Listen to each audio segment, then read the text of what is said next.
Джек, сегодня вечером Сихокс встретится в очередной раз на футбольном поле с командой Бронкс. Скажите нам, Джек, может, Денвер выиграет? Или Сихокс все-таки возьмут матч-реванш? Сихокс выиграют со счетом 19-13. Правда? Не шутите так, Джек, не разбивайте нам сердца. Пророки не шутят.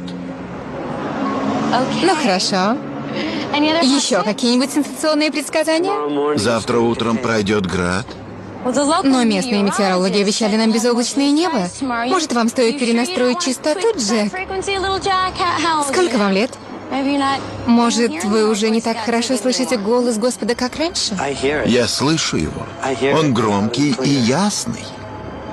Ну что ж, вы все слышали, завтра пойдет град, а Сихокс выиграет матч. А в следующий четверг ты умрешь. Прости.